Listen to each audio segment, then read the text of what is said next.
قانون کی حد۔ 26 اگست 1987 کو دہلی میں بھیانک جرم کا ایک واقعہ ہوا۔ ایک فوجی افسر ایم چوپڑا کے 2 بچے سنجے اور گیتا انتہائی بے قصور طور پر مار ڈالے گئے۔ نوجوان بہن بھائیوں کے اس قتل پر ملک کا ضمیر جاگ اٹھا۔ مجرمین کی تلاش شروع ہوئی۔ بالآخر قتل کے دونوں مجرمین جسبیر سنگھ عرف بلا اور کلجیت سنگھ عرف رنگا ایک ٹرین میں سفر کرتے ہوئے آگرہ اسٹیشن پر پکڑ لیے گئے۔ اس کے بعد دونوں پر قتل کا مقدمہ چلا۔ لمبی عدالتی کارروائی کے بعد دونوں کو پھانسی دینے کا فیصلہ ہوا۔ مختلف قانونی مراحل سے گزر کر بالآخر دونوں کو 31 جنوری 1982 کو دہلی کے تہاڑ جیل میں پھانسی دے دی گئی۔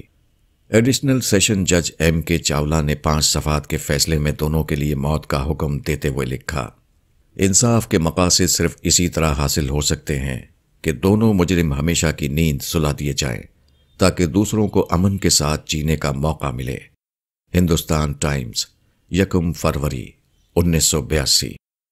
جج کے یہ الفاظ انسانی قانون کی حد کو بہت اچھی طرح بتاتے ہیں۔ انسانی قانون کے بس میں صرف یہ ہے کہ وہ مجرم اور سماج کو ایک دوسرے سے جدا کر دے۔ وہ مجرم کو اس کے جرم کی حقیقی سزا نہیں دے سکتا۔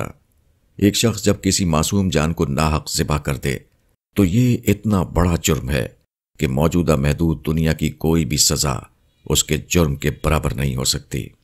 دنیا کا جج بس اتنا ہی کر سکتا ہے کہ جس شخص کے اندر اس قسم کا مجرمانہ ذہن دیکھے اس کو آئندہ کے لیے سماج سے ہٹا دے۔ موجودہ دنیا کی یہ محدودیت تقاضا کرتی ہے کہ اس کے بعد ایک اور لامحدود دنیا آئے جہاں یہ کمی پوری ہو، جہاں کے جج کے امکان میں صرف یہ نہ ہو کہ وہ ظالم اور مظلوم میں جدائی کر دے، بلکہ وہ ظالم کو اس کے ظلم کی ایسی سزا دے سکے جو انصاف کے تقاضے کو پورا کرنے والی ہو۔ دلیل اور شخصیت۔ قرآن میں حضرت موسیٰ اور فرعون کا قصہ مختلف مقامات پر تفصیل سے بیان ہوا ہے۔ فرعون نے جب مصر کے جادوگروں کو بلایا اور حضرت موسیٰ سے ان کا مقابلہ ہوا تو یہ واقعہ پیش آیا کہ جادوگروں نے اپنی رسیاں اور لاٹھیاں میدان میں ڈالیں۔ وہ جادو کے زور سے سانپ کی مانند چلتی ہوئی نظر آنے لگیں۔ اس وقت حضرت موسیٰ نے خدا کے حکم سے اپنا عصا ڈالا تو وہ تمام سانپوں سے بڑا سانپ بن کر میدان میں دوڑنے لگا۔ اس نے جادوگروں کے جادو کو نگل لیا۔ وہ جدھر جدھر گیا جادوگروں کی رسیاں اور لاٹھیاں بس رسیاں اور لاٹھیاں بن کر رہ گئیں۔ یہ دیکھ کر جادوگروں نے سمجھ لیا کہ حضرت موسیٰ کا معاملہ کوئی جادو کا معاملہ نہیں ہے بلکہ وہ خدا کا معاملہ ہے۔ حضرت موسیٰ کے مظاہرے میں جادوگروں کو خدا کی معرفت حاصل ہو گئی۔ انہوں نے اسی وقت اپنے ایمان کا اعلان کر دیا۔ یہ فرعون کی کھلی ہوئی شکست تھی۔ اس نے غصے میں آ کر جادوگروں کے لیے مصر کی سخت ترین سزا کا اعلان کر دیا۔ وہ یہ کہ جادوگروں کے ہاتھ اور پاؤں کو مخالف سمتوں سے کاٹ کر انہیں تڑپایا جائے اور پھر انہیں کھجور کے تنوں پر لٹکا کر سولی دے دی جائے۔ اس سزا کو سن کر جادوگروں کی زبان سے نکلا، ہم تجھ کو ان دلائل پر ترجیح نہ دیں گے جو ہمارے پاس آئے ہیں۔ جادوگروں کے سامنے ایک طرف عظیم شخصیت تھی اور دوسری طرف کھلی ہوئی دلیل۔ شخصیت اور دلیل کے اس مقابلے میں انہوں نے وہی کیا جو ایک سچے انسان کو کرنا چاہیے۔ انہوں نے شخصیت کو نظر انداز کر دیا اور دلیل کو لے لیا۔ جب آدمی کے سامنے ایسی دلیل آ جائے جو بات کو اس طرح ثابت شدہ بنا دے کہ وہ اس کی تردید کے لیے کوئی جوابی دلیل پیش کرنے سے عاجز رہے تو اس پر لازم ہو جاتا ہے کہ وہ دلیل کو لے لے اور اس کے خلاف شخصیتوں کو چھوڑ دے۔ دلیل کا اس طرح ظہور دراصل خدا کا ظہور ہے۔ جو لوگ دلیل کے مقابلے میں شخصیت کو ترجیح دیں انہوں نے گویا خدا کے مقابلے میں غیر خدا کو ترجیح دیا۔ ایسے لوگوں کے لیے زمین و آسمان کے اندر کوئی جگہ نہیں۔ یہ غیر خدا کو اپنا خدا بنانا ہے۔ پھر خدا کی دنیا میں جو لوگ غیر خدا کو اپنا خدا بنائیں وہ کیسے یہاں کامیاب ہو سکتے ہیں؟ کائنات کا دسترخوان۔ قرآن میں ہے کہ اللہ آسمان و زمین کا نور ہے۔ سورہ نور۔ اس کا مطلب یہ ہے کہ دنیا تمام کی تمام خدائی صفات کا مظہر ہے۔ حساس قلب کو یہاں ہر چیز میں خدا کی جھلکیاں نظر آتی ہیں۔ کائنات اپنے پورے وجود کے ساتھ رزق خداوندی کا دسترخوان ہے۔ خدا پر ایمان اگر کسی آدمی کو وہ حساسیت دے دے جو خدا پر سچے ایمان سے پیدا ہوتی ہے تو کائنات میں فی الواقع اس کو ہر طرف خدا کا نور دکھائی دے گا۔ ہوا کے لطیف جھونکے جب اس کے جسم کو چھوئیں گے تو اس کو ایسا محسوس ہوگا کہ لمس خداوندی کا کوئی حصہ اسے مل رہا ہے۔ دریاؤں کی روانی میں اس کو رحمت حق کا جوش ابلتا ہوا نظر آئے گا۔ چڑیوں کے چہچہے جب اس کے کان میں رس کھولیں گے تو اس کے دل کے تاروں پر زمزمائے خداوندی کے نغمے جاگ اٹھیں گے۔ پھولوں کی مہک جب اس کے مشام جان کو معطر کرے گی تو وہ اس کے لیے خدائی خوشبو میں نہانے کے ہم معنی بن جائے گی۔ ساری کائنات مومن کے لیے رزق روحانی کا دسترخوان ہے، ویسے ہی جیسے جنت اس کے لیے رزق مادی کا دسترخوان ہوگی۔ موجودہ دنیا کی تمام چیزوں کو اس طرح بنایا گیا ہے کہ ان کو دیکھ کر انسان عبرت حاصل کرے، ان کے ذریعے وہ ان ربانی کیفیت کو پالے جو اس کے اندر ان لوگوں کے لیے رکھ دی گئی ہیں جو اللہ سے ڈرنے والے ہوں۔ ڈھاک ایک معمولی درخت ہے مگر اس کے اوپر بے حد حسین پھول اگتے ہیں۔ موسم خزاں کے پت جھڑ کے بعد اس کا درخت بظاہر ایک سوکھی لکڑی کی مانند اس سے بھی زیادہ ایک سوکھی زمین پر کھڑا ہوتا ہے۔ اس کے بعد ایک خاموش انقلاب آتا ہے۔ حیرت انگیز طور پر نہایت خوش رنگ پھول اس کی شاخوں پر کھل اٹھتے ہیں۔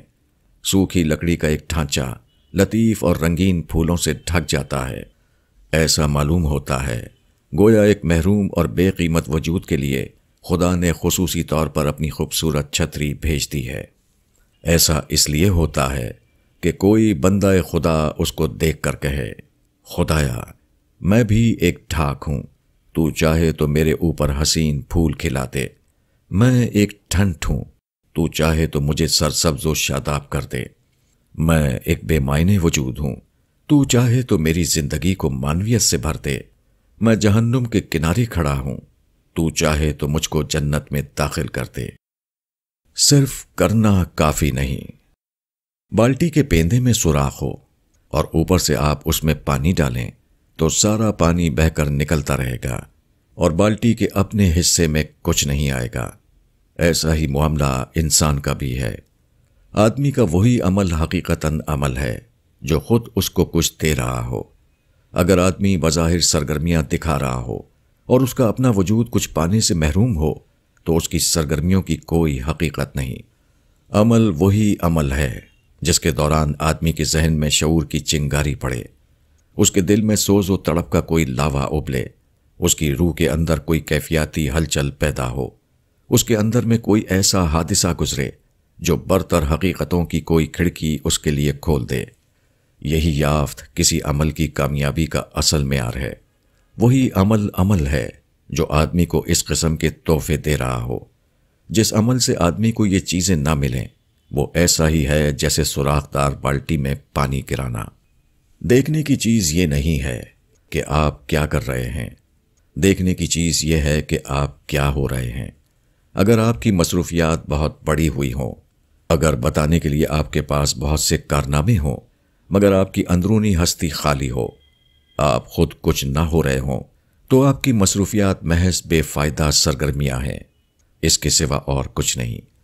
ہوائیں ہوں مگر ان سے آکسیجن نہ ملے، پانی ہو مگر اس سے سیرابی حاصل نہ ہو، غذا ہو مگر اس سے آدمی کو قوت نہ ملے، سورج ہو مگر وہ روشنی نہ دے رہا ہو، تو ایسا ہونا نہیں ہے بلکہ نہ ہونے کی بدترین شکل ہے۔ اسی طرح جو عمل آدمی کی اپنی غذا نہ بن رہا ہو وہ عمل نہیں، صرف بے عملی ہے، مگر اس سے بھی زیادہ بے معنی کوئی چیز۔ پتھر کے اوپر آپ پانی ڈالیں تو وہ بظاہر پانی سے بھیگ جائے گا، اس کے چاروں طرف پانی پانی نظر آئے گا، مگر پتھر پانی کے مزہ اور تراوٹ کو نہیں جانتا، اس نے پانی کی اس دوسری حیثیت کا تجربہ نہیں کیا۔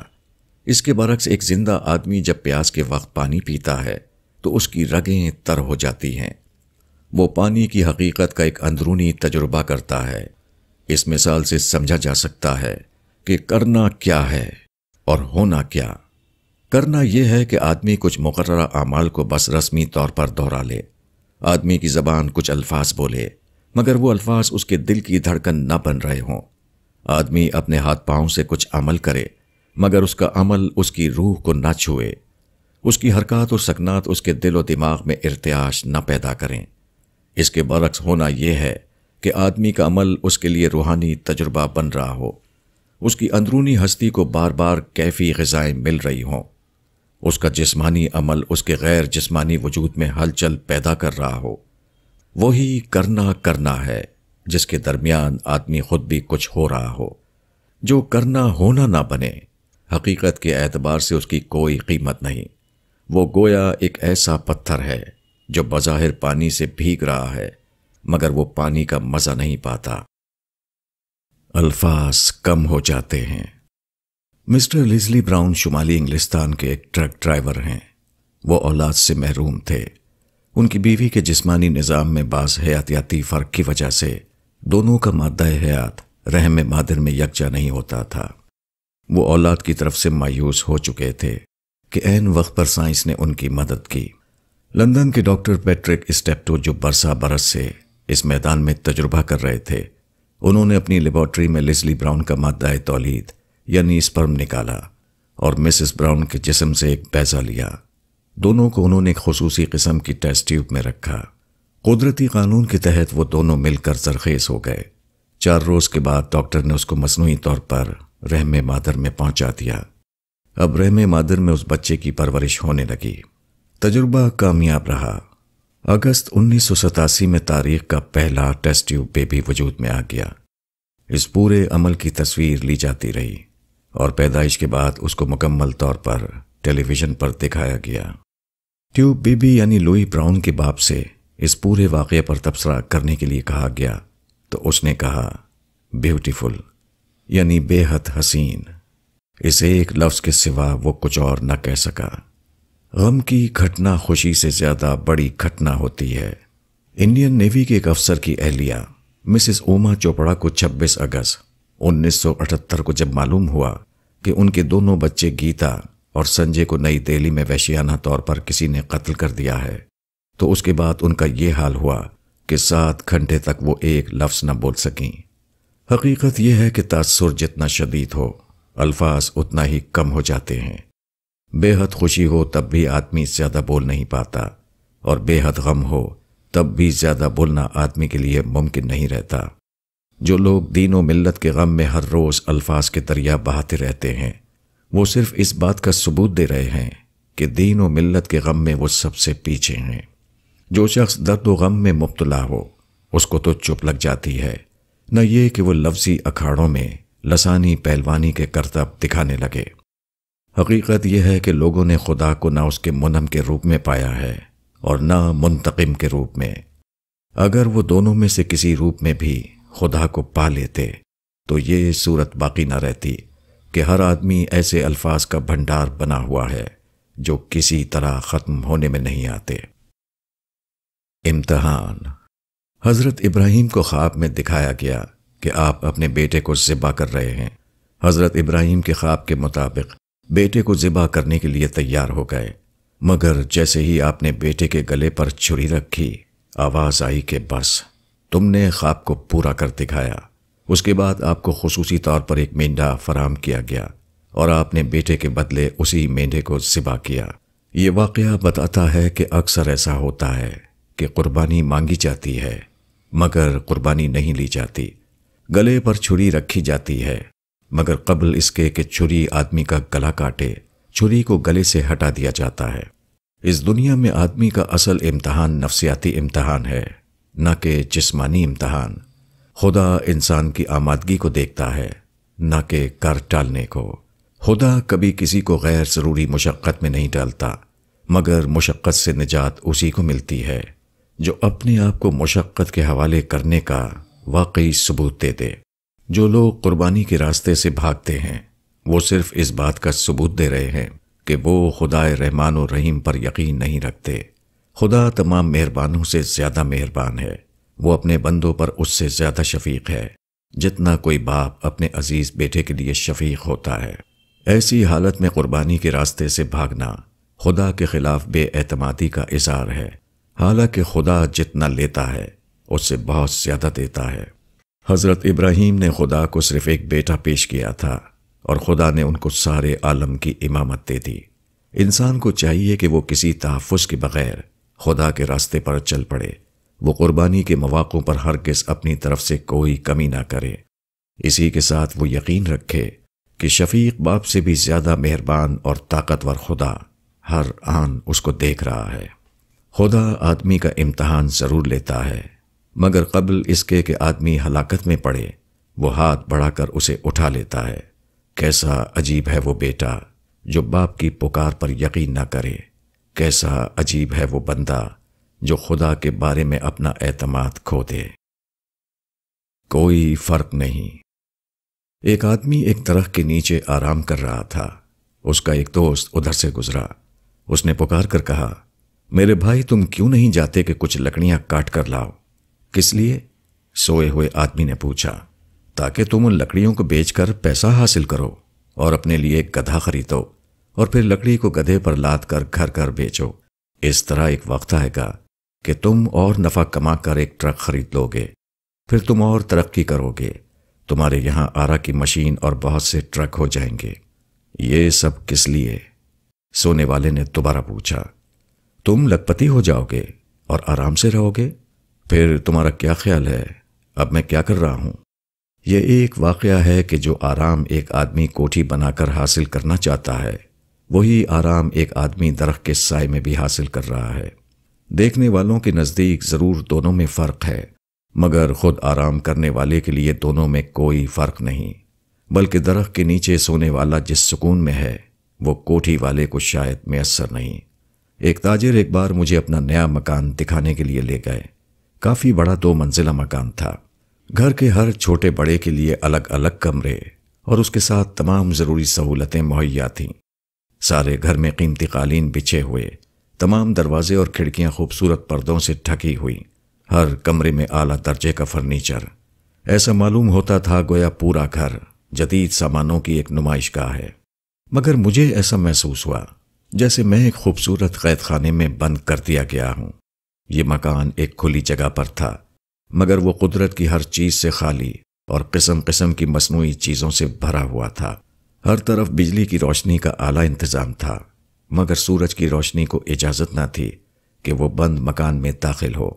ہر کمرے میں ایئر کنڈیشنر لگا ہوا تھا، مگر قدرتی ہوا کا کہیں گزر نہ تھا۔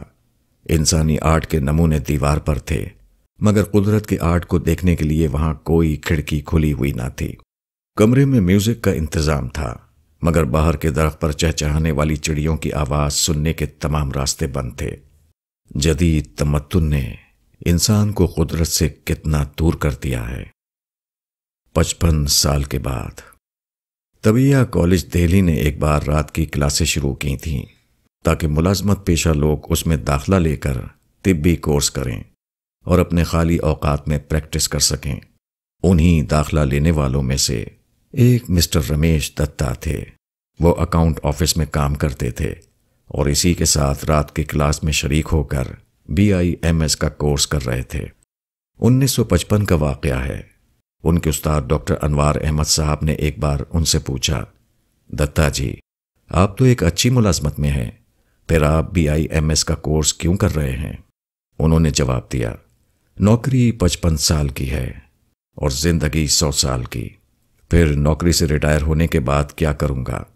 کہنے والے نے زندگی کی جو تقسیم موجودہ دنیا کے اعتبار سے کی ہے، وہی تقسیم وسیع تر معنوں میں دنیا اور آخرت کے اعتبار سے ہے۔ دنیا میں انسان کی عمر کو اگر 55 سال سمجھیں اور آخرت کی طویل تر زندگی کو علامتی طور پر 100 سال سمجھیں تو معلوم ہوگا کہ ہر آدمی وسیع تر معنوں میں اسی سوال سے دوچار ہے۔ تاہم ہر آدمی کو صرف اپنے 55 سال کی فکر ہے، کسی کو اپنے 100 سال کے بارے میں کوئی پریشانی نہیں۔ دنیا کی 55 سالہ زندگی کے لیے ہر آدمی سرگرم ہے، ہر آدمی اپنی ساری طاقت خرچ کر کے اس کی تعمیر میں لگا ہوا ہے۔ اس معاملے میں ہر آدمی اتنا زیادہ سنجیدہ ہے کہ وہ فوراً اس کے نشیب و فراز کو سمجھ لیتا ہے۔ وہ اس کے کسی موقع کو کھونا کسی حال میں گوارا نہیں کرتا۔ دوسری طرف 100 سالہ زندگی جو موت کے بعد شروع ہوتی ہے، اس کی کسی کو پرواہ نہیں۔ اس معاملے میں آدمی نہ کچھ سوچنے کی ضرورت محسوس کرتا ہے اور نہ کچھ کرنے کی۔ یہاں کوئی یہ کہنے والا نہیں ملتا کہ موت سے پہلے کی زندگی تو صرف 55 سال کی ہے اور موت کے بعد کی زندگی 100 سال کی۔ پھر اگر ابھی سے میں نے تیاری نہ کی تو موت کے بعد کی 100 سالہ زندگی میں کیا کروں گا؟ کیسا عجیب ہے وہ انسان جو تھوڑی زندگی کے لیے تو بہت زیادہ کر رہا ہے، مگر زیادہ زندگی کے لیے کچھ بھی کرنے کے لیے تیار نہیں۔ 26 جنوری 1984۔ غالباً یہی صورتحال ہے جس کی طرف حدیث میں ان الفاظ میں اشارہ کیا گیا ہے۔ میں نے جہنم سے زیادہ سخت چیز نہیں دیکھی جس سے بھاگنے والا سو گیا ہو، اور میں نے جنت سے زیادہ قیمتی چیز نہیں دیکھی جس کا چاہنے والا سو گیا ہو۔ پرستش کیا ہے؟ نیلما دیوی ہندوستان کی ایک رقاصہ ہے۔ وہ رقص کو ایک خدائی آرٹ یعنی ڈیوائن آرٹ سمجھتی ہے۔ وہ اپنے فن میں اتنا ڈوبی ہوئی ہے کہ وہ محسوس کرتی ہے کہ وہ رقص کی صورت میں جو کچھ ظاہر کرنا چاہتی ہے وہ ان کو ظاہر نہیں کر پاتی۔ جسمانی حرکات کی محدودیت اس کی راہ میں رکاوٹ بن جاتی ہے۔ ایک انٹرویو ہندوستان ٹائمز 30 دسمبر 1983 میں اس نے کہا کہ رقص وہاں سے شروع ہوتا ہے جہاں جسمانی حرکات ختم ہو جاتی ہیں۔ نیلما دیوی کا کہنا ہے کہ وہ رقص کا کام بطور پیشے کے نہیں کرتی، یہ میرے لیے ایک طریقہ زندگی ہے۔ انٹرویو لینے والے کے الفاظ میں جب وہ رقص نہیں کرتی تو وہ اپنے آپ کو خالی محسوس کرتی ہے۔ ایسے لمحات میں اس کے پاس کوئی نقطہ ارتکاز نہیں ہوتا جس میں وہ اپنی زندگی کو مرتکز کر سکے۔ رقاصہ نے جس چیز کو طریقہ زندگی کہا اسی کا دوسرا نام پرستش ہے۔ اوپر کے اقتباس سے معلوم ہوتا ہے کہ فن کی پرستش ایک رقاصہ کے اندر پیدا ہو جائے تو وہ اس کے اندر گہرے جذبات پیدا کر دیتی ہے۔ وہ رقص کو اس کے لیے زندگی بنا دیتی ہے۔ اس کے اندر جذبات کا ایسا طوفان برپا ہوتا ہے جس کے اظہار سے وہ اپنے آپ کو عاجز محسوس کرنے لگے۔ اس کو محسوس ہوتا ہے کہ اپنے رقص کے ذریعے وہ جو کچھ کہہ سکی ہے وہ اس سے بہت کم ہے جو وہ کہنا چاہتی ہے۔ اس کے بغیر اس کی زندگی خالی ہو جاتی ہے۔ اس سے الگ ہو کر وہ محسوس کرتی ہے کہ اس کے لیے کوئی ایسا مرکزی نقطہ باقی نہیں رہا جہاں وہ اپنے وجود کو سمیٹ سکے۔ خدا کی پرستش کا معاملہ بھی ایسا ہی ہے۔ وہ ایک خدائی رقص ہے۔ جب کوئی بندہ اپنے رب کو پاتا ہے تو یہ اس کے لیے اتنا عظیم واقعہ ہوتا ہے کہ وہ رقص کر اٹھتا ہے۔ اس کا وہی حال ہو جاتا ہے جو مذکورہ مثال میں فن کے پرستار کا نظر آتا ہے۔ خدا اس کے تمام وجود کا مرکزی نقطہ بن جاتا ہے۔ خدا سے الگ اس کی اپنی کوئی زندگی نہیں ہوتی۔ خدا کے بارے میں اس کے اندر ایسے گہرے جذبات اٹھتے ہیں جن کو بیان کرنے کے لیے وہ الفاظ نہ پا سکے۔ اللہ سے ڈرنے والے۔ دنیا میں 3 قسم کے آدمی ہوتے ہیں۔ ایک وہ جو اللہ کے ڈر سے خالی ہوں۔ ایسے لوگ خاص زبان سے اللہ کا نام لیتے ہوں مگر ان کے سینے میں اللہ کے ڈر کا کوئی خانہ نہیں ہوتا۔ وہ اس طرح رہتے ہیں جیسے کہ وہ آزاد ہیں کہ جو چاہیں کریں۔ ان کے سامنے سارا سوال بس دنیا کے نفع نقصان کا ہوتا ہے۔ جس کام میں نفع نظر آئے اس کی طرف دوڑنا اور جس کام میں نقصان کا اندیشہ ہو اس سے رک جانا، یہ ان کا مذہب ہوتا ہے۔ کسی چیز کا اصولی طور پر برحق ثابت ہو جانا ان کے نزدیک کوئی اہمیت نہیں رکھتا۔ وہ ہمیشہ دلیل کے بجائے مفاد کو اصل اہمیت دیتے ہیں۔ کوئی کام کرتے ہوئے وہ کبھی یہ نہیں سوچتے کہ اس معاملے میں اللہ کی مرضی کیا ہے، یا یہ کہ وہ اللہ کے سامنے کیوں کر بری الذمہ ہو سکتے ہیں۔ وہ وہاں جھک جاتے ہیں جہاں ان کا نفس جھکنے کے لیے کہے، اور وہاں اکڑ جاتے ہیں جہاں ان کا نفس اکڑنے کی ترغیب دے۔ وہ اللہ سے بے خوف زندگی گزارتے رہتے ہیں یہاں تک کہ اس دنیا سے چلے جاتے ہیں تاکہ اللہ کی عدالت میں حساب دینے کے لیے کھڑے کر دیے جائیں۔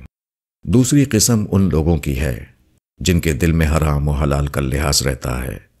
ان کو یہ خیال آتا رہتا ہے کہ مرنے کے بعد اللہ کے یہاں حساب کتاب کے لیے حاضر ہونا ہے۔ عام حالات میں وہ اللہ سے ڈر کر زندگی گزارتے ہیں۔ روزمرہ کی زندگی میں کسی کو ان سے حق تلفی اور بے اخلاقی کا تجربہ نہیں ہوتا، تاہم وہ اپنی نفسیاتی پیچیدگیوں سے اٹھے ہوئے نہیں ہوتے۔ ان کا خوف خدا اتنا مکمل نہیں ہوتا کہ وہ ان کے نفس کے اندر چھپے ہوئے جذبات کا احاطہ کر لے۔ عام حالات میں وہ خدا ترس زندگی گزارتے ہیں، مگر جب کوئی غیر معمولی حالات پیش آئیں تو اچانک وہ دوسری قسم کے انسان بن جاتے ہیں۔ کبھی کسی کی محبت کا لحاظ، کبھی کسی کے خلاف نفرت کا جذبہ، کبھی اپنی عزت کا سوال ان کے اوپر اس طرح غالب آتا ہے کہ ان کا خوف خدا اس کے نیچے دب کر رہ جاتا ہے۔ یہ عمل چونکہ اکثر غیر شعوری طور پر ہوتا ہے، اس لیے بہت کم ایسا ہوتا ہے کہ وہ اپنے اوپر اپنے نفس کے اس حملے سے آگاہ ہوں اور اپنے آپ کو تھامتے ہوئے اپنے آپ کو متقیانہ روش پر قائم رکھیں۔ معمول کے حالات میں خدا ترسی کی زندگی گزارنے والا غیر معمولی حالات میں وہی کچھ کر گزرتا ہے جو پہلی قسم کے لوگ اپنی عام زندگی میں کرتے رہتے ہیں۔ تیسرا انسان وہ ہے جو پورے معنوں میں اللہ سے ڈرنے والا ہو، جو اللہ کو پہچاننے کے ساتھ خود اپنے آپ کو بھی پوری طرح پہچان چکا ہو۔ ایسا شخص صرف عام حالات ہی میں اللہ سے نہیں ڈرتا، بلکہ غیر معمولی حالات میں بھی اللہ کا خوف اس کا نگراں بنا رہتا ہے۔ کسی کی محبت جب اس کو بے خوفی کے راستے پر لے جانا چاہتی ہے تو وہ فوراً اس کو دیکھ لیتا ہے۔ کسی سے چھپی ہوئی نفرت جب اس کے نفس میں تیرتی ہے اور اس کو بے انصافی پر اکساتی ہے تو وہ چونک پڑتا ہے اور اس سے باخبر ہو کر اس کے خلاف کھڑا ہو جاتا ہے۔ ذاتی عزت و وقار کا سوال جب اس کے اندر داخل ہو کر اس کو کسی حق کے اعتراف سے روکتا ہے تو وہ بلا تاخیر اس کو جان لیتا ہے۔ اس طرح وہ اپنی تمام خامیوں سے آگاہ ہو کر اپنی اصلاح کرتا رہتا ہے۔ اس کا مسلسل احتساب اس کو ایسے مقام پر پہنچا دیتا ہے جہاں وہ اپنے آپ کو انتہائی بے لاگ نظر سے دیکھ سکے۔ بالفاظ دیگر وہ اپنے آپ کو اس حقیقی نظر سے دیکھنے لگتا ہے جس نظر سے اس کا خدا اس کو دیکھ رہا ہے۔ دینداری دینداری اصل میں اپنی ذات کی سطح پر دیندار بننے کا نام ہے۔ اپنی انا کو کچلنا اور اپنے اندرون میں خدا کو بسانا وہ چیز ہے جو اسلام کا اصل مطلوب ہے۔ جب آدمی اپنے آپ میں جینے کے بجائے خدا میں جینے لگے، جب دنیا کے بجائے آخرت اس کا مقصود بن جائے، جب پانے سے زیادہ کھونا اس کو محبوب نظر آتا ہو، تو اس نے دین کو پایا، اس نے اپنے خدا کے ساتھ اپنا تعلق قائم کیا۔ آدمی اکثر حالات میں باہر جیتا ہے، اس لیے وہ ایسے دین کو بہت جلد قبول کر لیتا ہے جو اس کو اپنے سے باہر کی زندگی میں کوئی مشغلہ دیتا ہو۔ جو دین لاؤڈ اسپیکر کی سطح پر چیخ و پکار کا پروگرام تھے، جس دین میں آدمی کو جلسے اور جلوس کی سطح پر کارنامے دکھانے کا موقع ملتا ہو، جس دین میں سیر و سیاحت کی چاشنی موجود ہو، جس دین میں حکمرانوں سے نوک جھوک کرنے کا جواز ہاتھ آتا ہو، جو دین بحث و مناظرے کی دلچسپیاں فراہم کرتا ہو، جس دین میں شامیانہ سجانے اور کھانے پینے کی دھوم مچانے کے مواقع ملتے ہوں، جس دین میں دوسروں کو گولی کا نشانہ بنا کر اس کی تڑپتی ہوئی لاش دیکھنے کا منظر نصیب ہوتا ہو، جس دین میں دوسروں کے پیسے پر مفت کی لیڈری قائم کرنے کے مواقع ہاتھ آتے ہوں، دین کی یہ تمام صورتیں دین کو اپنے سے باہر پانے کی صورتیں ہیں۔ اس لیے وہ لوگ بہت جلد ایسے دین کی طرف دوڑ پڑتے ہیں جو اپنے آپ کو بچائے ہوئے ہوں اور اپنے سے باہر دین کا ثبوت دے کر دیندار بننا چاہتے ہوں۔ دین اپنے اندر سفر کرنے کا نام ہے۔ دین اپنے آپ کو انانیت کے تخت سے اتارنا ہے۔ دین خود اپنے اندر جھانکنے کا نام ہے، نہ کہ دوسروں کا ماہر بننے کا۔ درخت اپنے آپ میں جیتا ہے، اسی طرح مومن اپنے آپ میں جیتا ہے۔ درخت اسی وقت درخت بنتا ہے جبکہ اس کی جڑیں زرخیز زمین میں قائم ہو جائیں۔ اسی طرح مومن ایک روحانی درخت ہے جو خدا کی زمین میں اگتا ہے۔ وہ زمین و آسمان سے ایمانی رزق لے کر بڑھتا رہتا ہے، یہاں تک کہ وہ خدا کی دنیا تک پہنچ جاتا ہے جس کا نام جنت ہے۔ محسوس پرستی۔ قرآن میں خدا کے مقبول بندوں کے بارے میں ارشاد ہوا ہے کہ وہ غیب پر ایمان رکھتے ہیں، اور غیر مقبول بندوں کے بارے میں کہا گیا ہے کہ وہ صرف دنیا کے ظاہر کو جانتے ہیں۔ اس سے یہ سمجھا جا سکتا ہے کہ شرک کیا ہے اور توحید کیا۔ اگر لفظ بدل کر کہیں تو یوں کہہ سکتے ہیں کہ شرک نام ہے حقائق کو محسوسات کی سطح پر پہچاننے کا، اور توحید نام ہے حقائق کو معنویت کی سطح پر پہچاننے کا۔ مشرک انسان صرف ان خداؤں کو جانتا ہے جو محسوس طور پر اس کو اپنی آنکھوں سے نظر آتے ہیں۔ اس کے برعکس موحد انسان اس خدا کو جان لیتا ہے جو صرف تصور کی آنکھ سے دیکھا جا سکتا ہے۔ موحد مومن بالغیب ہوتا ہے اور مشرک مومن بالشہود۔ غیر مومن دکھائی دینے والی چیزوں میں جیتا ہے اور مومن نہ دکھائی دینے والی چیزوں میں۔ غیر مومن کی یافت عضویاتی یافت ہوتی ہے اور مومن کی یافت ذہنی یافت۔ غیر مومن کی پہنچ صرف ان چیزوں تک ہوتی ہے جن کو دیکھ کر جانا جاتا ہے، اور مومن کی پہنچ ان چیزوں تک ہو جاتی ہے جن کو صرف سوچ کر جانا جا سکتا ہے۔ تاریخ کے ہر دور میں یہی انسان کی سب سے بڑی گمراہی رہی ہے۔ پیغمبر لوگوں کو خدا کی طرف بلاتے تھے، مگر خدا چونکہ دکھائی نہیں دیتا، اس لیے بہت کم لوگ ایسے نکلے جو خدا کی طرف متوجہ ہو سکیں۔ بیشتر لوگوں نے انہی محسوس چیزوں کو اپنا مرکز توجہ بنا لیا جن کو وہ اپنی آنکھوں سے دیکھ سکتے تھے۔ روشن ستاروں کی پرستش سے لے کر دریاؤں اور پہاڑوں کی پرستش تک ہر جگہ یہی ذہنیت کار فرما رہی ہے۔ پیغمبروں کی دعوت کو نہ ماننے کی سب سے بڑی وجہ ہر دور میں یہ تھی کہ ان کے مخاطبین صرف محسوس خداؤں سے آشنا تھے، اس لیے پیغمبروں کی زبان سے غیر محسوس خدا کی پکار کو سن کر وہ متاثر نہ ہو سکے۔ بزرگوں اور ممتاز شخصیتوں کی پرستش کی نفسیات بھی یہی ہے۔ خدا چونکہ آنکھوں سے دکھائی نہیں دیتا، اس لیے لوگ خدا کی عظمت کو پکڑ نہیں پاتے۔ بزرگ اور ممتاز شخصیتیں دکھائی دیتی ہیں، اس لیے لوگ ان کی عظمت کو پکڑ لیتے ہیں اور ان کی پرستش کرنے لگتے ہیں۔ بزرگ پرستی نام ہے محسوس پرستی کا، اگرچہ بہت کم لوگ ہیں جو اس حقیقت کو جانتے ہوں۔ محبت کا نذرانہ۔ آدمی اپنی فطرت اور اپنے حالات کے لحاظ سے ایک ایسی مخلوق ہے جو ہمیشہ خارجی سہارا چاہتا ہے، ایک ایسی ہستی جو اس کی کمیوں کی تلافی کرے اور جو اس کے لیے اعتماد و یقین کی بنیاد ہو۔ کسی کو اس حیثیت سے زندگی میں شامل کرنا اس کو اپنا معبود بنانا ہے۔ جب آدمی کسی ہستی کو اپنا معبود بناتا ہے تو اس کے بعد لازمی طور پر ایسا ہوتا ہے کہ آدمی کی محبت اور عقیدت کے جذبات اس کے لیے خاص ہو جاتے ہیں۔ آدمی عین اپنی فطرت کے لحاظ سے مجبور ہے کہ وہ کسی سے حب شدید کرے، اور جس سے کوئی شخص حب شدید کرے وہی اس کا معبود ہے۔ موجودہ دنیا میں چونکہ خدا نظر نہیں آتا، اس لیے ظاہر پرست انسان عام طور پر نظر آنے والی ہستیوں میں سے کسی ہستی کو وہ مقام دے دیتا ہے جو دراصل خدا کو دینا چاہیے۔ یہ ہستیاں اکثر وہ سردار یا پیشوا ہوتے ہیں جن کو آدمی بڑا سمجھ لیتا ہے، اور پھر وہ دھیرے دھیرے لوگوں کی توجہات کا مرکز بن جاتے ہیں۔ لوگ ان کے اس طرح گرویدہ ہو جاتے ہیں جیسا گرویدہ انہیں صرف خدا کا ہونا چاہیے۔ آدمی کی فطرت کا خلا جو حقیقتاً اس لیے تھا کہ اس کو خدا سے پر کیا جائے، وہاں وہ کسی غیر خدا کو بٹھا لیتا ہے۔ البقرہ آیت 165۔ مذہبی احساس جب اپنے اعلیٰ ترین اسٹیج کو پہنچتا ہے تو وہ محبت میں ڈھل جاتا ہے۔ خدا ہر قسم کی خوبیوں کا اعلیٰ ترین مجموعہ ہے۔ انسان جتنی بھی چیزوں کا مالک ہے وہ سب کی سب خدا کا عطیہ ہیں۔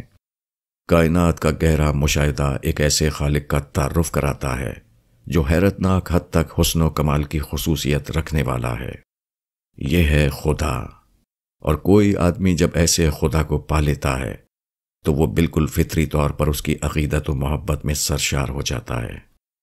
انسان کے پاس کسی کو دینے کے لیے جو سب سے بڑی چیز ہے وہ محبت ہے۔ ایسی حالت میں یہ ممکن نہیں کہ کوئی شخص خدا جیسی باکمال ہستی کو پائے اور اس کی خدمت میں محبت سے کم درجے کی کوئی چیز پیش کرے۔ محبت سے کم کوئی چیز نہ تو خدا قبول کرتا اور نہ کسی انسان کے لیے جائز ہے کہ وہ خدا کے حضور میں محبت سے کم کسی چیز کا نذرانہ پیش کرے۔ خدا کی نصرت۔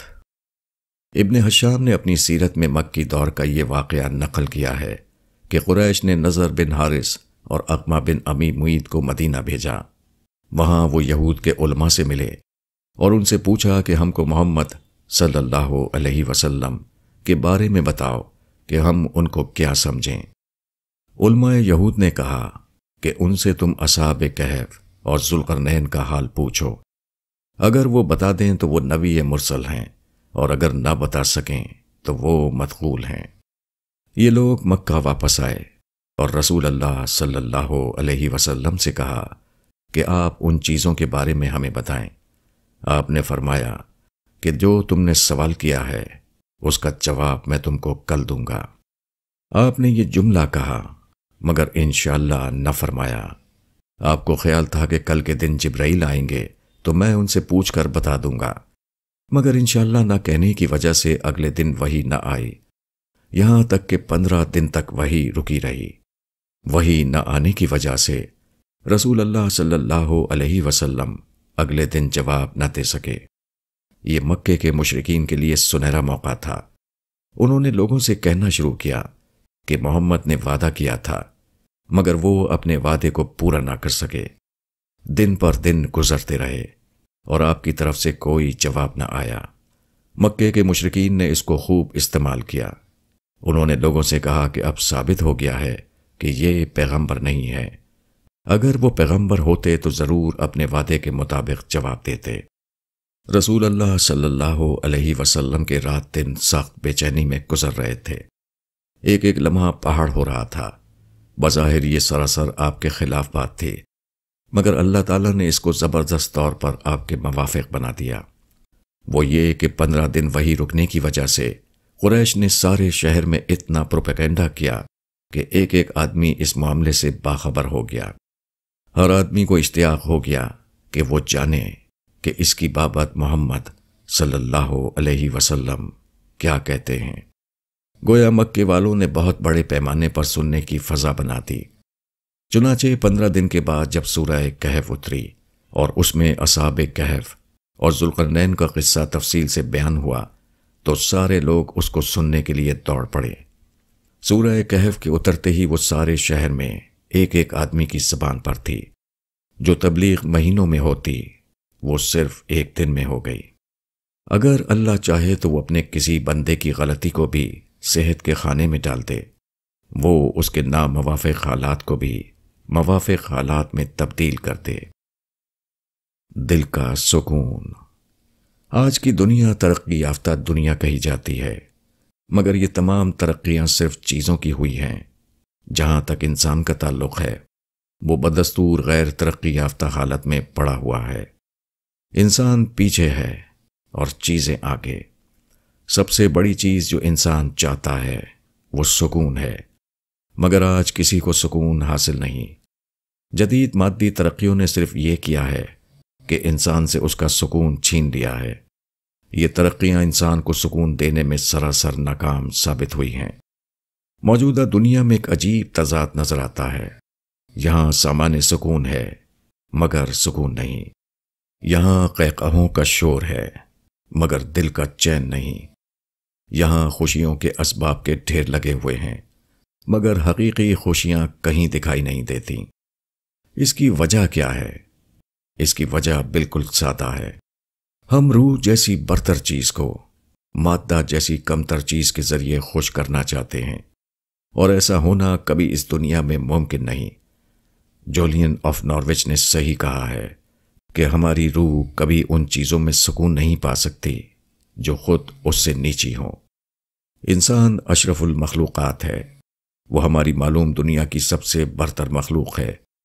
اس کائنات میں انسان کے اوپر صرف ایک ہی ذات ہے اور وہ خود خالق ہے۔ یہی واقعہ یہ ثابت کرنے کے لیے کافی ہے کہ انسان کے لیے سکون اور راحت کا واحد ذریعہ صرف یہ ہے کہ وہ اپنے خالق کو پالے۔ اس سے کمتر کوئی چیز اس کے لیے سکون اور راحت کا سبب نہیں بن سکتی۔ یہی حقیقت ہے جو قرآن میں ان لفظوں میں بیان کی گئی ہے۔ جو لوگ ایمان لائے اور ان کے دلوں کو اللہ کی یاد سے اطمینان ملتا ہے، جان لو اللہ کی یاد ہی سے دلوں کو اطمینان ہوتا ہے۔ شکر کی اہمیت۔ چارلس ریکٹر ایک امریکی سائنسدان ہیں۔ وہ زلزلے کے ماہرین میں سمجھے جاتے ہیں۔ انہوں نے ایک مخصوص پیمانہ دریافت کیا جو آج دنیا بھر میں زلزلے کی پیدا کردہ طاقت کو ناپنے کے لیے استعمال کیا جاتا ہے۔ اس کو ریکٹر پیمانہ کہتے ہیں۔ چارلس ریکٹر نے کیلیفورنیا کے انسٹیٹیوٹ آف ٹیکنالوجی میں نصف صدی تک زلزلے کا مطالعہ کیا ہے۔ انہوں نے کہا، ان سے پوچھا جاتا ہے کہ زلزلے کے خطرے سے بچنے کے لیے آدمی کو کہاں بھاگنا چاہیے۔ کیلیفورنیا میں اس کا جواب بالکل سادہ ہے، وہ یہ کہ کہیں نہیں۔ امریکہ کی 48 ریاستوں میں زلزلے کا سب سے کم خطرہ فلوریڈا اور ساحلی ٹیکساس میں ہے۔ مگر پھر میں سوال کروں گا کہ طوفان کے بارے میں ان کا کیا خیال ہے؟ حقیقت یہ ہے کہ ہر علاقے کے اپنے کچھ خطرات ہیں، اس لیے واحد بدل یہ ہے کہ آدمی کسی دوسرے مقام پر چلا جائے اور کسی دوسرے خطرے کو گوارا کرے۔ ہندوستان ٹائمز، 7 اکتوبر 1980۔ آدمی کا یہ مزاج ہے کہ جو کچھ اس کو ملا ہوا ہے اس پر وہ مطمئن نہیں ہوتا، اور جو کچھ نہیں ملا ہے اس کے پیچھے دوڑتا ہے۔ اسی مزاج کا یہ نتیجہ ہے کہ ہر آدمی غیر مطمئن زندگی گزارتا ہے۔ کوئی بظاہر خوش نصیب آدمی جس کو لوگ قابل رشک سمجھتے ہیں، وہ بھی اندر سے اتنا ہی غیر مطمئن ہوتا ہے جتنا وہ لوگ جو اس کو رشک کی نظروں سے دیکھ رہے ہیں۔ ہر شخص کو کوئی نہ کوئی نعمت ملی ہوئی ہے، مگر جس کے اندر شکر کی نفسیات نہیں ہوتی وہ غیر حاصل شدہ نعمت کی طرف متوجہ رہتا ہے، اور جو نعمت بر وقت اسے حاصل ہے اس کو حقیر سمجھتا ہے۔ ایسے آدمی کے اندر اپنے خدا کے لیے شکر کا جذبہ نہیں ابھرتا، وہ عین اسی چیز سے محروم رہ جاتا ہے جس کو اسے سب سے زیادہ اپنے سینے کے اندر پرورش کرنا چاہیے۔ موجودہ دنیا کو خدا نے اس طرح بنایا ہے کہ یہاں مکمل راحت کسی کے لیے نہیں۔ ایک جغرافیہ کا آدمی وہاں کے مسائل سے گھبرا کر دوسرے جغرافیہ میں چلا جائے تو اس کو دوسرے جغرافیہ میں پہنچ کر معلوم ہوگا کہ یہاں بھی مسائل ہیں۔ اسی طرح اگر کم آمدنی والے کے مسائل ہیں تو زیادہ آمدنی والے کے بھی مسائل ہیں۔ اگر بے زور آدمی کے مسائل ہیں تو ان کے بھی مسائل ہیں جن کو زور و قوت حاصل ہے۔ امتحان کی اس دنیا میں کسی آدمی کو مسائل سے فرصت نہیں۔ آدمی کو چاہیے کہ وہ جن مسائل کے درمیان ہے ان کو گوارا کرتے ہوئے اپنا سفر جاری رکھے۔ اس کی توجہات کا مرکز خدا کی رضا حاصل کرنا ہو، نہ کہ مسائل سے پاک زندگی کا مالک بننا، کیونکہ وہ تو آخرت سے پہلے ممکن ہی نہیں۔ خدا کی یاد۔ اخبار ہندوستان ٹائمز کے ایڈیٹر ایک فیلڈ اسٹڈی 15 مئی 1982 کے ذریعے ہندوستانی لوگوں کا مزاج معلوم کیا۔ وہ اپنے مطالعے کے بعد اس نتیجے پر پہنچے کہ ہندوستانیوں کا حال یہ ہے کہ جب کوئی مصیبت پڑتی ہے تو خدا ان کے یہاں سب سے اوپر ہوتا ہے، جب ہر چیز ٹھیک ہو تو پیسہ سب سے اوپر آ جاتا ہے اور خدا کو دوسرے درجے میں پہنچا دیتا ہے۔ یہ بات نہ صرف ہندوستانیوں کے لیے صحیح ہے بلکہ وہ عام انسانوں کے لیے بھی بڑی حد تک درست ہے۔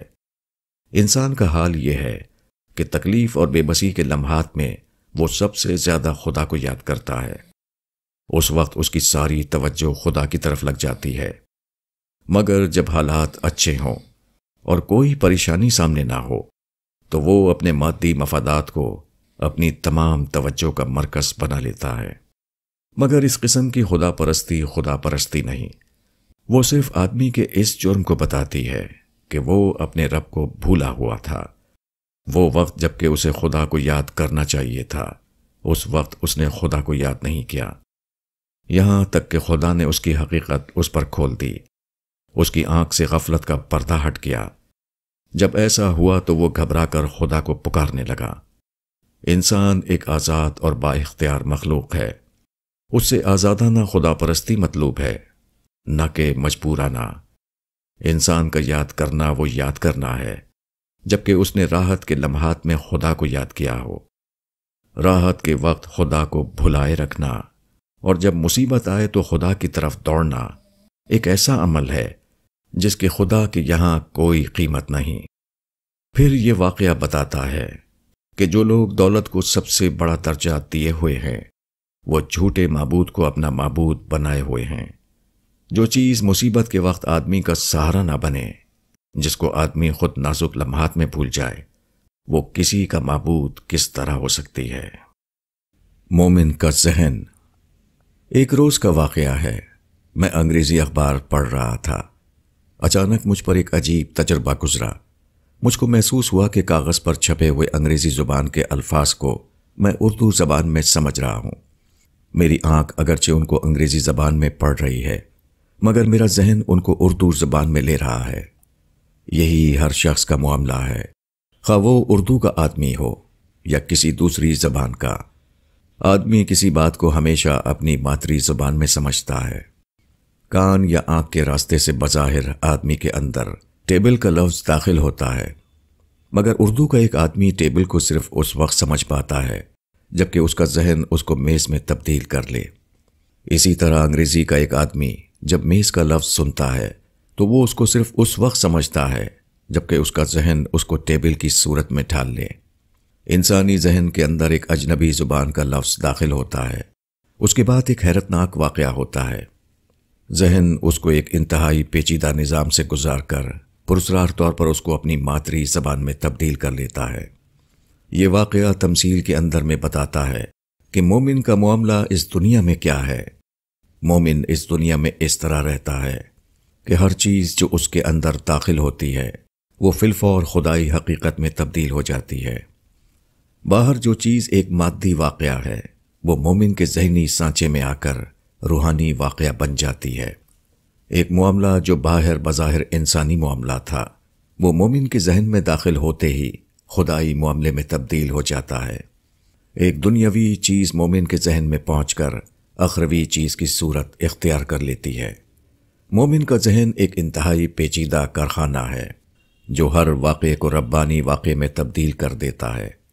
اس خدائی کارخانے میں ہر وقت ایک عظیم عمل جاری رہتا ہے۔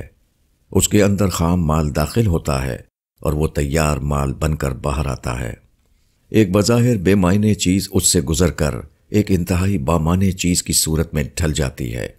وہی شخص مومن ہے جس کا وجود اس قسم کا ایک ربانی کارخانہ بن جائے۔ خدائی کارخانہ۔ سورج گویا قدرت کا ایک کارخانہ ہے جو مادے کو روشنی میں تبدیل کرتا ہے۔ گائے ایک زندہ کارخانہ ہے جس میں گھاس داخل ہوتی ہے اور گوشت اور دودھ میں تبدیل ہو جاتی ہے۔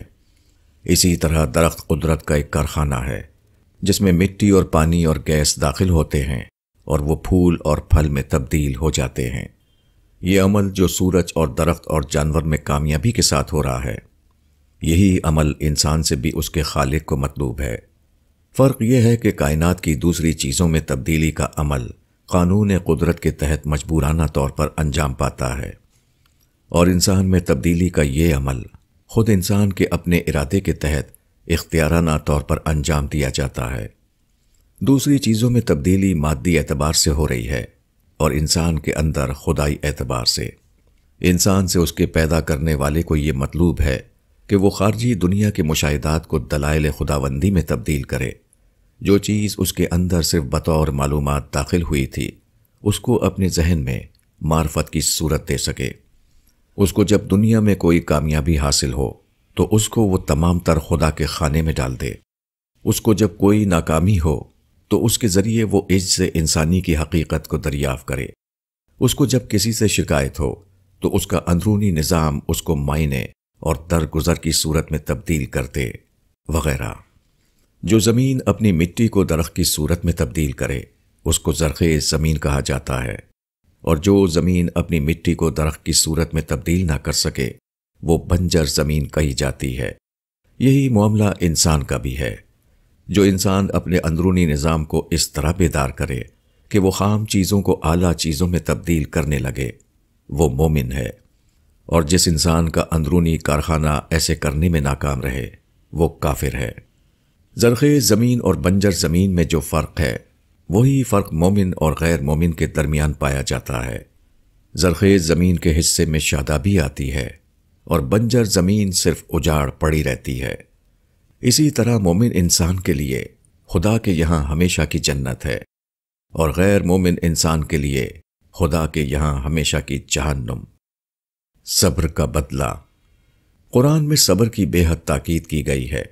ارشاد ہوا ہے کہ اگر کوئی شخص تمہارے اوپر زیادتی کرے اور تم صبر نہ کر سکو تو اس کے ساتھ تم اتنا ہی کر سکتے ہو جتنا اس نے تمہارے ساتھ کیا ہے، مگر یہ صرف رخصت کی بات ہے، ورنہ اعلیٰ درجہ تو یہ ہے کہ تم معاف کر دو اور انتقام کے بجائے اصلاح کا انداز اختیار کرو۔ اگر تم ایسا کرو گے تو تمہارا اجر اللہ کے ذمے ہو جائے گا اور تم کو کوئی نقصان نہ ہوگا۔ الشورى آیت 40۔ دنیا کی زندگی میں بار بار ایسا ہوتا ہے کہ ایک شخص کو دوسرے شخص سے تکلیف پہنچتی ہے۔ کبھی ایک آدمی دوسرے کو ایک قول دیتا ہے مگر بات کو وہ اسے پورا نہیں کرتا۔ کبھی کوئی شخص اپنے آپ کو مضبوط پوزیشن میں پا کر کمزور فریق کے ساتھ ناانصافی کرتا ہے۔ کبھی کوئی شکایت پیش آنے کی بنا پر ایک شخص دوسرے شخص کو مٹانے اور برباد کرنے پر تل جاتا ہے۔ کبھی کوئی شخص موقع سے فائدہ اٹھاتا ہے اور اپنے ساتھی کو اس کا ایک جائز حق دینے پر تیار نہیں ہوتا۔ کبھی کسی کی ترقی دیکھ کر آدمی کے اندر حسد پیدا ہوتا ہے اور وہ ناحق اپنے بھائی کی بربادی کے درپے ہو جاتا ہے۔ اب اکثر ایسا ہوتا ہے کہ جو شخص مظلوم ہے اس کے دل میں ظالم کے خلاف آگ بھڑک اٹھتی ہے۔ وہ اس کی زیادتیوں کو بھولنے اور اس کو معاف کرنے پر آمادہ نہیں ہوتا۔ اس میں شک نہیں کہ ایسے مواقعوں پر دل کے زخم کو بھلا دینا انتہائی مشکل کام ہے، لیکن اگر آدمی ایسا کرے کہ معاملے کو اللہ کے اوپر ڈال دے، وہ اللہ کی خاطر اس کو برداشت کر لے، تو اس کا یہ عمل کبھی رائگاں نہیں جائے گا۔ جو چیز وہ انسانوں سے نہ پا سکا اس کو وہ خدا سے پا کر رہے گا۔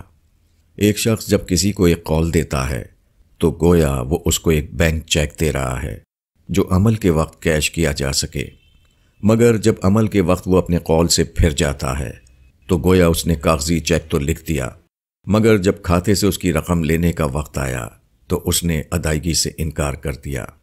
ایسا تجربہ کسی انسان کے لیے تلخ ترین تجربہ ہے، لیکن اگر وہ صبر کر لے تو خدا کا وعدہ ہے کہ وہ اپنی طرف سے اس کا بدلہ دے گا۔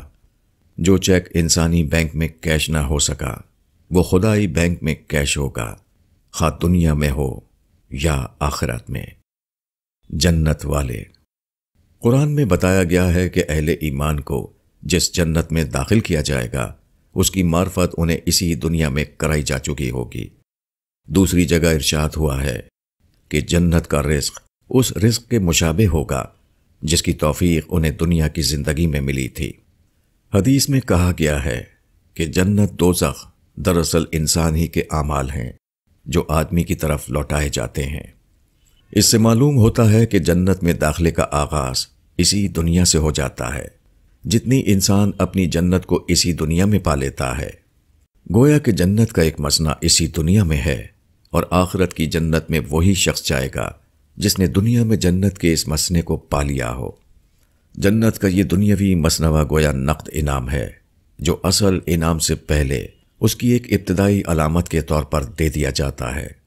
یہ جنتی کون ہے؟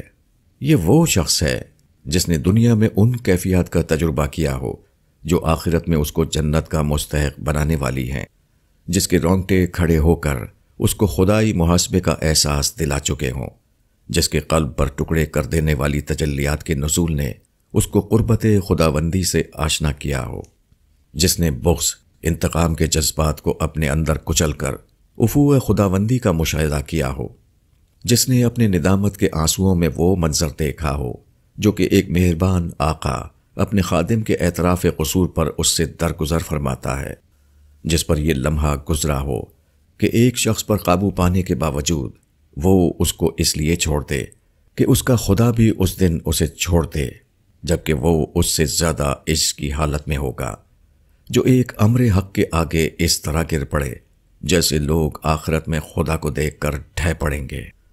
حقیقت یہ ہے کہ مومن جنت کا ایک پھول ہے، وہ موجودہ دنیا میں آنے والی دنیا کا ایک ابتدائی شگوفہ ہے۔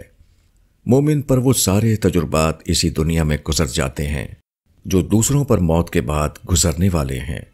آدمی کی زندگی میں مختلف قسم کے جو حالات پیش آتے ہیں انہی میں ہر آدمی کی جنت اور جہنم چھپی ہوئی ہوتی ہے۔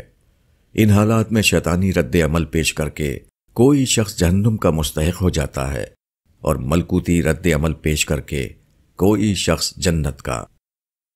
اپنا احتساب، کھیت میں جب فصل بوئی جاتی ہے تو فصل کے ساتھ طرح طرح کے گھاس پھوس بھی اگتے ہیں۔ گیہوں کے ہر پودے کے ساتھ ایک خضر گھاس بھی نکلتی ہے اور سرسوں کے ہر درخت کے ساتھ ایک نکما پودا بھی بڑھنا شروع ہوتا ہے۔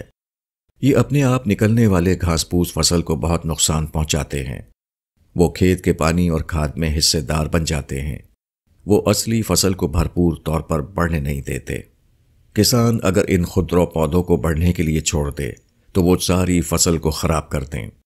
کھیت میں دانے ڈال کر کسان نے جو امیدیں قائم کی ہیں وہ کبھی پوری نہ ہوں۔ اس لیے کسان یہ کرتا ہے کہ وہ کھیت میں نلائی یعنی ویڈنگ کا عمل کرتا ہے۔ وہ ایک ایک خضرا پودے کو نکالتا ہے تاکہ کھیت کو ان سے صاف کر دے اور فصل کو بڑھنے کا پورا موقع ملے۔ ہر کسان جانتا ہے کہ کھیت میں دانہ ڈالنا ہی کافی نہیں، اس کے ساتھ یہ بھی ضروری ہے کہ فصل کے ساتھ اگنے والی دوسری گھاسوں کو چن چن کر نکال دیا جائے، ورنہ کھیت سے مطلوبہ فصل حاصل نہیں ہو سکتی۔ یہ نلائی کا عمل جو کھیت میں کیا جاتا ہے، یہی انسانی زندگی میں بھی مطلوب ہے، اور اس کا دینی نام محاسبہ ہے۔ انسان کا معاملہ بھی یہی ہے کہ اس کو جب کوئی خوبی کی چیز حاصل ہوتی ہے تو اسی کے ساتھ ایک نکمی گھاس بھی اس کے اندر سے اگنا شروع ہوتی ہے۔ اس نکمی گھاس کو جاننا اور اس کو اپنے اندر سے نکال پھینکنا انتہائی ضروری ہے، ورنہ آدمی کا انجام وہی ہوگا جو بغیر نلائی کیے ہوئے کھیت کا۔ کسی کو اسباب و وسائل ہاتھ آ جائیں تو اس کے اندر بے جا خود اعتمادی کا جذبہ ابھرتا ہے، اقتدار مل جائے تو گھمنڈ پیدا ہوتا ہے، اسی طرح دولت کے ساتھ بخل، علم کے ساتھ فخر، مقبولیت کے ساتھ ریا اور سماجی عزت کے ساتھ نمائش کی نفسیات پیدا ہو جاتی ہیں۔ یہ تمام چیزیں گویا خضرا گھاس ہیں جو کسی آدمی کی خوبیوں کو کھا جانے والی ہیں۔ ہر آدمی کو چاہیے کہ وہ اس اعتبار سے اپنا نگراں بن جائے، اور جب بھی اپنے اندر کوئی نکمی گھاس اگتے ہوئے دیکھے تو اس کو اکھاڑ کر پھینک دے۔ جو شخص اپنے اوپر محاسبے کا عمل نہ کرے گا وہ یقینی طور پر اس دنیا میں برباد ہو جائے گا۔ وہ ایسا کھیت ہوگا جس کی فصل تباہ ہو گئی، وہ ایسا باغ ہوگا جس کی ساری بہار خزاں میں تبدیل ہو گئی۔ ثواب۔ جن لوگوں کو اللہ تعالیٰ نے پیسہ دیا ہے وہ عام طور پر ایسا کرتے ہیں کہ اپنے ملازموں اور ماتحت کارکنوں کو تو صرف واجبی تنخواہ یا اجرت دیتے ہیں، دوسری طرف کانفرنس یا ریلیف فنڈ یا مشہور اداروں کی بڑی بڑی رقمیں دے کر خوش ہوتے ہیں۔ اگر ان سے پوچھئے کہ آپ ایسا کیوں کرتے ہیں تو وہ کہیں گے کہ ملازم یا کارکن کو جو رقم دی جاتی ہے وہ تو ان کے کام کی اجرت ہوتی ہے، اس پر ہم کو ثواب نہیں ملے گا۔ انہوں نے ہماری خدمت کی اور ہم نے ان کو معاوضہ دے دیا، اس پر ثواب کیسا؟ یہ تو دونوں طرف سے معاملہ برابر ہو گیا۔ اس کے برعکس اداروں اور ملی کاموں میں جو رقم دی جاتی ہے ان کے متعلق یقینی ہے کہ ان پر ثواب ملے گا، مگر اس کی تہ میں اصل بات کچھ اور ہے، اور یہ جواب محض اصل بات پر پردہ ڈالنے کی ایک کوشش ہے۔ اصل یہ ہے کہ ہر آدمی کے دل میں یہ چھپی ہوئی خواہش موجود ہے کہ وہ جو کچھ دے اس کا معاوضہ اس کو اسی دنیا میں ملے۔ غریب آدمی یہ معاوضہ پیسے کی صورت میں چاہتا ہے، مگر جن لوگوں کے پاس کافی پیسہ آ جاتا ہے ان کو جس معاوضے کی تمنا ہوتی ہے وہ سماجی حیثیت یعنی سوشل اسٹیٹس ہے۔ یہی وہ چھپی ہوئی خواہش ہے جو اس قسم کے لوگوں کے انفاق کا رخ بڑی بڑی قابل ذکر مدوں کی طرف کر دیتی ہے۔ ظاہر ہے کہ غریب ملازم یا کارکن یہ معاوضہ دینے کی طاقت نہیں رکھتا، اس کے پاس نہ اخبار ہوتا ہے نہ اسٹیج، اس کے پاس نہ اونچی بلڈنگوں والے ادارے ہیں اور نہ استقبال کرنے والا حلقہ۔ مگر ایک شخص جب کسی مشہور ادارے یا کسی عظیم الشان ملی مہم میں رقم دیتا ہے تو اس کو امید رہتی ہے کہ اس کو شاندار معاوضہ ملے گا۔ جلسوں کی صدارت، عوامی مواقعوں پر نمایاں نشست، اداروں میں پرزور استقبال، سماجی حیثیت میں اضافہ، اخباروں میں نام چھپنا اور بڑے بڑے لوگوں کی صف میں جگہ ملنا وغیرہ۔ ثواب کا تعلق نیت سے ہے، نہ کہ قابل ذکر مدوں سے۔ ثواب حقیقتاً اس عمل میں ہے جو صرف اللہ کی رضا کے لیے کیا گیا ہو۔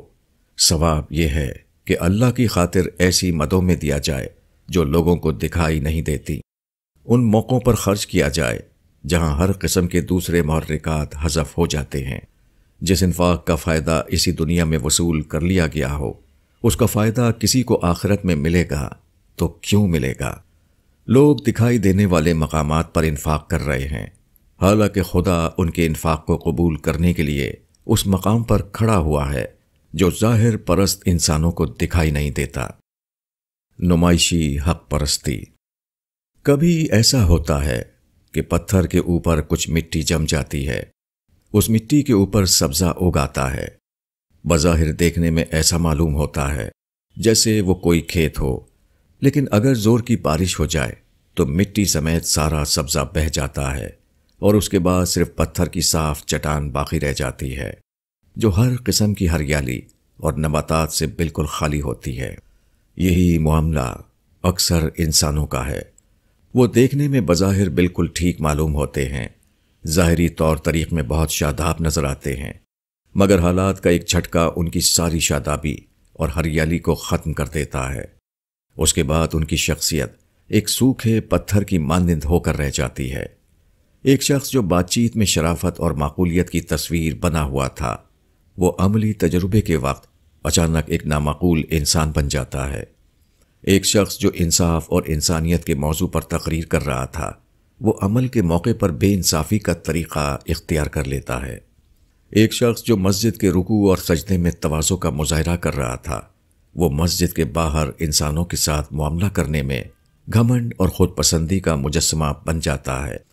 ایک شخص جو دوسروں کو اعلیٰ ظرفی اور حقوق رسی کی تلقین کر رہا تھا، جب اس کا اپنا وقت آتا ہے تو وہ بغض، حسد اور ظلم کے راستے پر چلنے لگتا ہے۔ یہ دنیا امتحان کی دنیا ہے۔ یہاں ہر آدمی کی آزمائش ہو رہی ہے۔ یہ آزمائش معمول کے حالات میں نہیں ہوتی، بلکہ غیر معمولی حالات میں ہوتی ہے۔ مگر عجیب بات ہے کہ آدمی عین اس وقت ناکام ہو جاتا ہے جبکہ اس کو سب سے زیادہ کامیابی کا ثبوت دینا چاہیے۔ لوگ باتوں میں حق پرستی کا ثبوت دے رہے ہیں، حالانکہ حق پرستی وہ ہے جس کا ثبوت عمل سے دیا جائے۔ لوگ دوستی کے وقت خوش اخلاق بنے رہتے ہیں، حالانکہ خوش اخلاق وہ ہے جو بگاڑ کے وقت خوش اخلاق ثابت ہو۔ لوگ خدا کے سامنے تواضع کی رسم ادا کر کے مطمئن ہیں، حالانکہ کسی کا متواضع ہونا یہ ہے کہ وہ بندوں کے ساتھ معاملہ کرنے میں تواضع پر قائم رہے۔ چٹان کی مٹی پر کی جانے والی کھیتی نمائشی کھیتی ہے۔ ایسی کھیتی کسی کسان کے کچھ کام آنے والی نہیں۔ سیلاب کا ایک ہی ریلا اس کو جھوٹی کھیتی ثابت کر دیتا ہے۔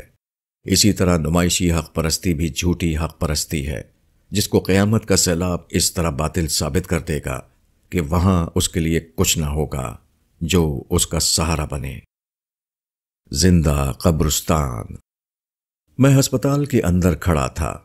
میرے سامنے طرح طرح کے مریض تھے۔ ہر مریض درد و الم کی تصویر بنا ہوا تھا۔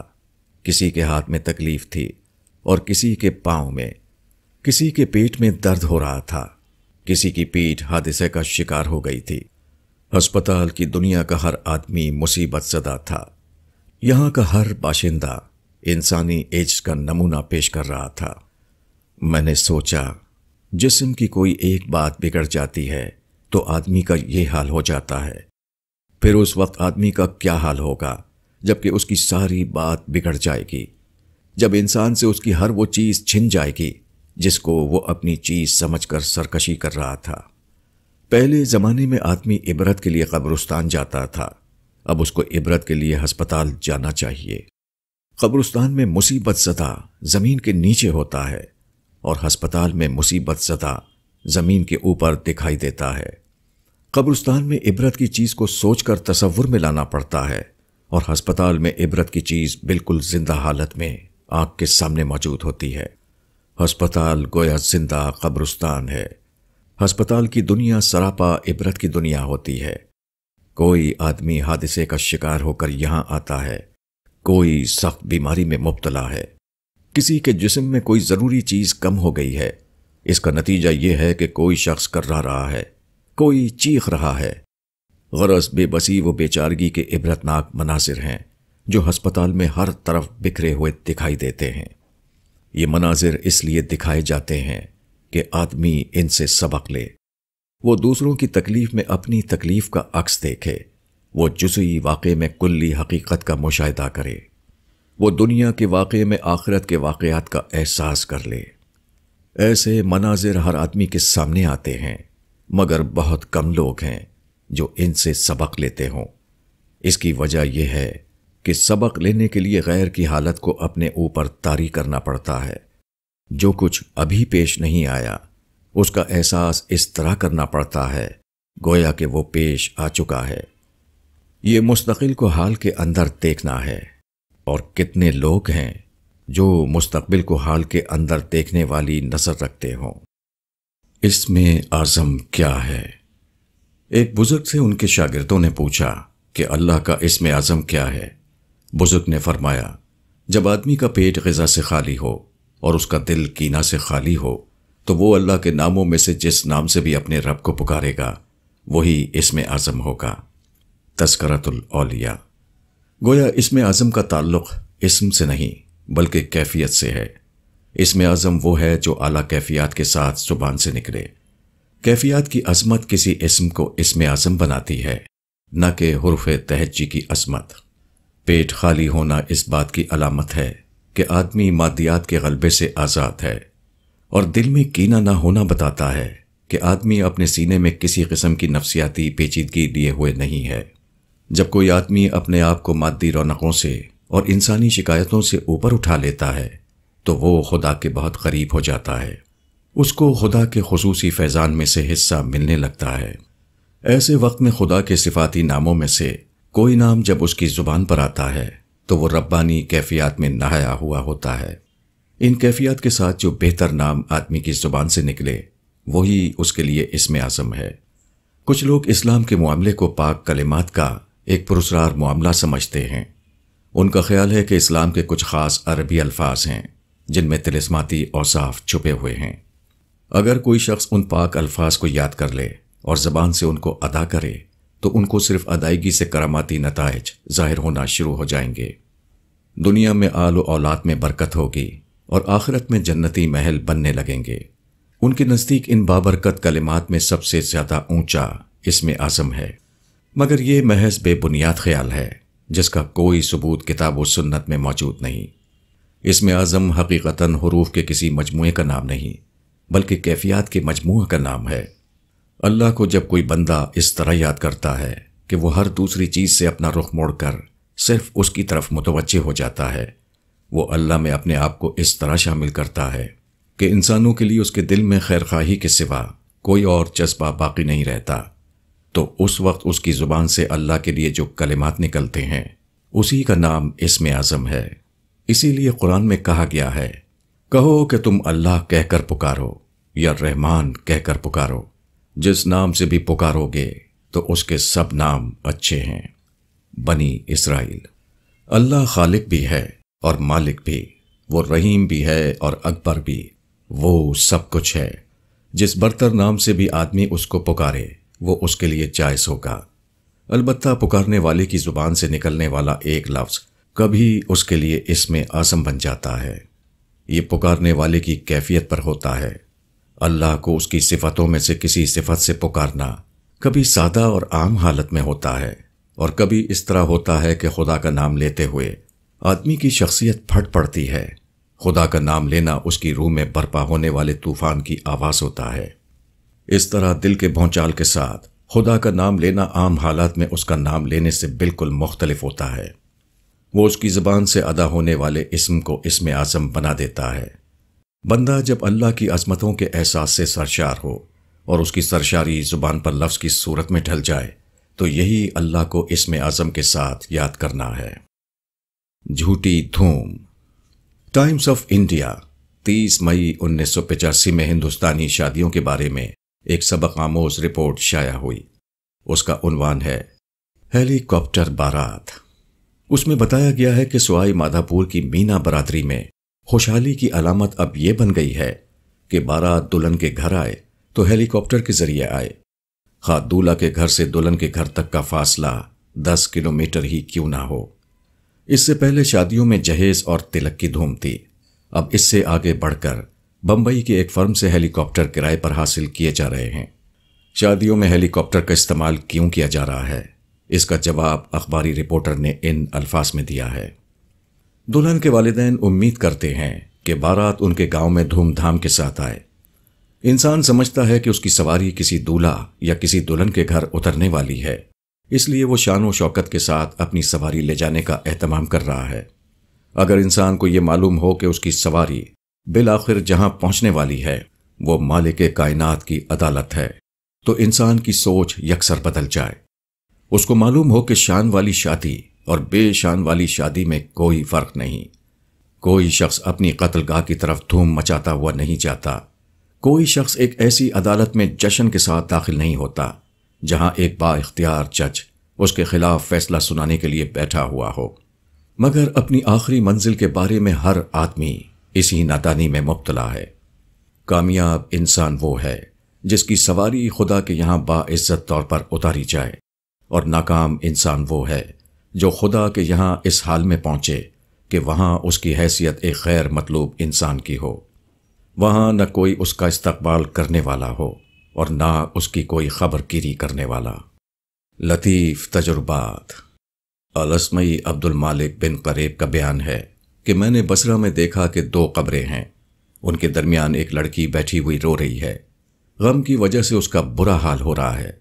میں قریب ہوا تو میں نے سنا کہ وہ ان الفاظ میں دعا کر رہی ہے: اے اللہ، تو ہی سب سے پہلے ہے اور تو ہی سب سے بعد ہے، تو ہر چیز کا پیدا کرنے والا ہے۔ اے میرے رب، تو نے ہی میرے ماں باپ کو مجھ سے پہلے پیدا کیا، اس کے بعد ان دونوں سے مجھ کو پیدا کیا۔ تو نے ان کے ساتھ مجھے سکون دیا جب تک تو نے چاہا، اور پھر جب چاہا تو ان کو مجھ سے جدا کر دیا۔ اے اللہ، ان دونوں پر رحم فرما اور ان کے بعد میری حفاظت فرما۔ اسمعی کا بیان ہے کہ اس لڑکی کے حسن کلام نے میری عقل کو مبہوت کر دیا۔ میں نے اس سے کہا: اے بیٹی، اپنے کلام کو پھر ایک بار دوہرا۔ یہ سن کر اس نے اپنا سر اٹھایا اور میری طرف دیکھ کر بولی: اے شیخ، خدا کی قسم میں تمہاری بیوی نہیں کہ تم مجھ سے اس قدر بے تکلف ہو، تم کو اپنے گھر والوں سے بے تکلف ہونا چاہیے۔ اسمعی کہتے ہیں، خدا کی قسم میں یہ سن کر شرما گیا اور وہاں سے بھاگ آیا۔ ایک معمولی لڑکی کے لیے یہ کیسے ممکن ہوا کہ وہ اتنے گہرے انداز میں دعا کرے؟ اس کی وجہ وہ حادثہ تھا جو اس پر گزرا۔ آدمی جب کسی جھٹکے سے دوچار ہوتا ہے تو اس کے اندر چھپے ہوئے لطیف جذبات جاگ اٹھتے ہیں، وہ ایسی باتیں پا لیتا ہے جو اس نے اس سے پہلے نہیں پائی تھی، وہ ایسے الفاظ بولنے لگتا ہے جو اس سے پہلے کبھی اس کی زبان پر نہیں آئے تھے۔ آدمی طبعی طور پر آسودگی کے حالات کو پسند کرتا ہے، مگر آسودگی کسی آدمی کو صرف اس قیمت پر ملتی ہے کہ وہ ان ربانی تجربات سے محروم رہ جائے جو اس کی فطرت کی گہرائیوں میں چھپے ہوئے تھے۔ دعا۔ میرے لیے ایک بائیسیکل خرید دیجیے۔ ایک غریب خاندان کے لڑکے نے اپنے باپ سے کہا۔ باپ کے لیے بائیسیکل خریدنا مشکل تھا، اس نے ٹال دیا۔ لڑکا بار بار کہتا رہا اور باپ بار بار منع کرتا رہا۔ آخرکار ایک روز باپ نے ڈانٹ کر کہا: میں نے کہہ دیا کہ میں بائیسیکل نہیں خریدوں گا، آئندہ مجھ سے اس قسم کی بات مت کرنا۔ یہ سن کر لڑکے کی آنکھوں میں آنسو آ گئے۔ وہ کچھ دیر تک چپ رہا، اس کے بعد روتے ہوئے بولا: آپ ہی تو ہمارے باپ ہیں، پھر آپ سے نہ کہیں تو اور کس سے کہیں؟ اس جملے نے باپ کو تڑپا دیا۔ اچانک اس کا انداز بدل گیا۔ اس نے کہا: اچھا بیٹے، اطمینان رکھو، میں تم کو ضرور بائیسیکل دوں گا۔ یہ کہتے ہوئے باپ کی آنکھوں میں بھی آنسو آ گئے۔ اگلے دن اس نے پیسے کا انتظام کر کے بیٹے کے لیے نئی بائیسیکل خرید دی۔ لڑکے نے بظاہر ایک لفظ کہا تھا، مگر یہ ایسا لفظ تھا جس کی قیمت اس کی اپنی زندگی تھی، جس میں اس کی پوری ہستی شامل ہو گئی تھی۔ اس لفظ کا مطلب یہ تھا کہ اس نے اپنے آپ کو ایک سرپرست کے آگے بالکل خالی کر دیا ہے۔ یہ لفظ بول کر اس نے اپنے آپ کو ایک ایسے نقطے پر کھڑا کر دیا جہاں اس کی درخواست اس کے سرپرست کے لیے بھی اتنا ہی بڑا مسئلہ بن گئی جتنا وہ خود اس کے اپنے لیے تھی۔ یہ انسانی واقعہ خدائی واقعے کی تمثیل ہے۔ اس سے معلوم ہوتا ہے کہ وہ کون سی دعا ہے جو لوٹائی نہیں جاتی۔ یہ وہ دعا ہے جس میں بندہ اپنی پوری ہستی کو انڈیل دیتا ہے۔ جب بندے کی آنکھ سے عجز کا وہ قطرہ ٹپک پڑتا ہے جس کا تحمل زمین و آسمان بھی نہ کر سکیں، جب بندہ اپنے آپ کو اپنے رب کے ساتھ اتنا زیادہ شامل کر دیتا ہے کہ بیٹا اور باپ دونوں ایک ترازو پر آ جاتے ہیں، یہ وہ لمحہ ہے جبکہ دعا محض زبان سے نکلا ہوا ایک لفظ نہیں ہوتی، بلکہ وہ ایک شخصیت کے پھٹنے کی آواز ہوتی ہے۔ اس وقت خدا کی رحمتیں اپنے بندے پر ٹوٹ پڑتی ہیں، بندگی اور خدائی دونوں ایک دوسرے سے راضی ہو جاتے ہیں۔ قادر مطلق عاجز مطلق کو اپنی آغوش میں لے لیتا ہے۔